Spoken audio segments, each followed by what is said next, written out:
আসসালামু আলাইকুম। ফুটন্ত গরম পানিতে আটার ডো দিয়ে দেখুন খুবই দারুণ স্বাদের একটি নাস্তা তৈরি করতে পারবেন। এটা ছোট বড় সেজুমেজু সবাই খেয়ে খুব পছন্দ করবে। আশা করি ভিডিওটি ভালো লাগবে। ভালো লাগলে অবশ্যই লাইক দিয়ে চ্যানেলটি সাবস্ক্রাইব করে পাশেই থাকবেন। তো দেখতে পাচ্ছেন কত মজার নাস্তা তৈরি করে ফেললাম একদম অল্প সময়ে। এটা খেতে খুবই টেস্টি হয়।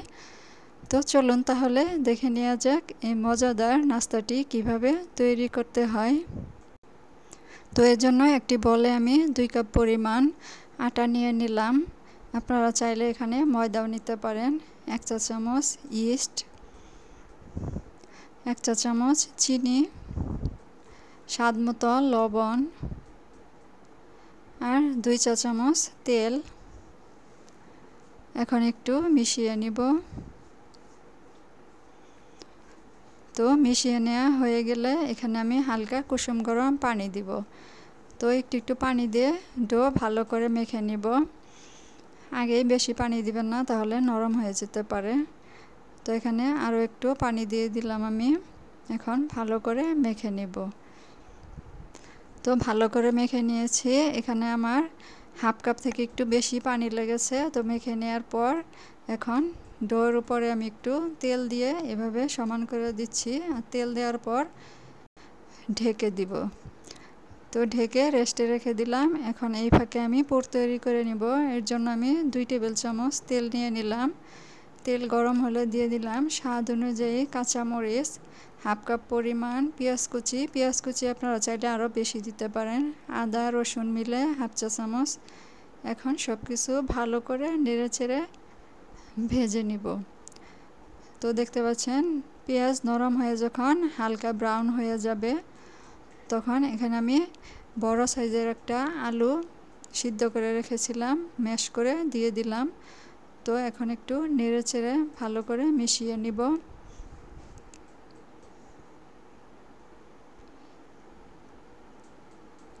তো মিশিয়ে নেওয়ার পর এখন এখানে আমি স্বাদ মতো লবণ দিয়ে দিলাম আর হাফ চা চামচ পরিমাণ চিনি। চিনিটা মিষ্টি হবে না, স্বাদের ব্যালেন্স হবে। আর দিলাম হাফ চা চামচ পরিমাণ গরম মশলার গুঁড়া আর 1 প্যাকেট নুডলস মশলা। এখানে চাইলে আপনারা ম্যাগি যে মশলার প্যাকেট পাওয়া যায় ওই প্যাকেটও দিতে পারবেন। আর যদি ধনে পাতা থাকে এ পর্যায়ে ধনে পাতা দিয়েও ভালো করে নেড়েচেড়ে মিশিয়ে পুরটা তৈরি করে নিতে পারেন, তাহলে খেতে ভালো লাগবে, ধনে পাতার ফ্লেভার পাওয়া যাবে।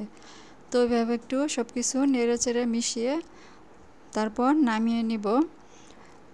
তো নামিয়ে পুরটা যখন ঠান্ডা হয়ে যাবে তখন নাস্তা তৈরি করে নিতে হবে। তো হাতে আমি একটু তেল মেখে নিয়েছি। তেল মেখে নিয়ে ডো আবারও ভালো করে একটু মথে নিব। ভালো করে মথে নিলে সফট হবে। তো এখন আমি 6টা ভাগ করে নিব। আপনারা ছোট বড় করে কম বেশি করে ভাগ করে নিতে পারেন। আপনারা আপনাদের পছন্দ মতো ছোট বড় করে নাস্তাটি তৈরি করতে পারেন। তো এখন আমি একটা ডো নিয়ে প্রথমে হাতে ভালো করে একটু মসৃণ করে নিলাম। তারপর হাত দিয়ে এভাবে একটু বড় করে নিচ্ছি। দেখতে পাচ্ছেন কিভাবে করছি আমি। তো একটু বড় করে নিয়ে মাঝখানে ওই যে পুরটা তৈরি করে রেখেছিলাম, এখন পুরটা দিয়ে দিব। পুর এখানে আপনি কম বেশি করে নিতে পারেন, তবে বেশি কম দিবেন না, আবার অতিরিক্ত বেশিও দিবেন না, কারণ বেশি দিলে অনেক সময় ফেটে যেতে পারে। তো একটু বেশি হলেই খেতে বেশি ভালো লাগবে। তো দেখতে পাচ্ছেন আমি কিভাবে পুরটা ভালোভাবে ঢেকে নিচ্ছি। ভালো করে লাগিয়ে নিতে হবে যাতে ভিতর থেকে পুরটা বেরিয়ে না আসে। তো ভালো করে সমান করে মসৃণ করে নিতে হবে। তো এইভাবে করে সবগুলো নাস্তা আমি তৈরি করে নিব। তো দেখতে পাচ্ছেন সবগুলো তৈরি করে নিয়েছি। তো নেয়ার পর আগে থেকে আমি পানি গরম করে রেখেছিলাম।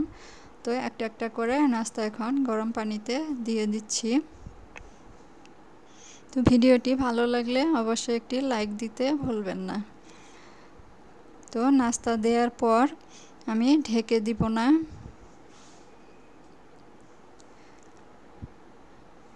তো দেওয়ার পর একটু নেড়েচেড়ে দিবেন, অনেক সময় তলায় লেগে যেতে পারে। তো ঢাকনা দেওয়া ছাড়াই আমি জাল করে নিয়েছি। দেখতে পাচ্ছেন কতটা বড় বড় হয়েছে, ফুলেছে।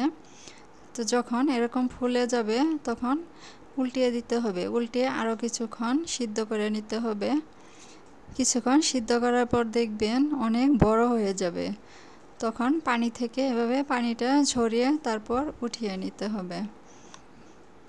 তো উঠিয়ে নেওয়ার পর কিছুক্ষণ রেখে তারপর এভাবে তেলে ভেজে নিব। যদি পানি থাকে তাহলে কিন্তু তেল ছিটবে, তো সাবধানে দিতে হবে। তো দেখতে পাচ্ছেন আমি সবগুলো দিয়ে দিলাম।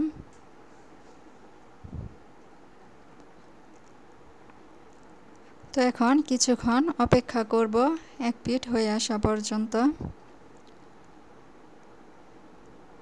তো যখন এক পিঠ হয়ে আসবে তখন এভাবে উল্টিয়ে দিতে হবে। দেখতে পাচ্ছেন কত সুন্দর কালার এসেছে আর ফুলেছেও। এটা নরম তুলতুলে হয় আর ভাজার কারণে উপরটা একটু ক্রিস্পি হয়, খেতে খুবই টেস্টি হয়।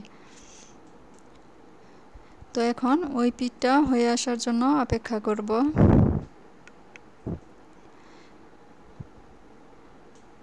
তো আমি নাস্তাগুলো ভেজে নিয়েছি, দেখতে পাচ্ছেন কতটা ফুলেছে, ফুলে বড় বড় হয়েছে।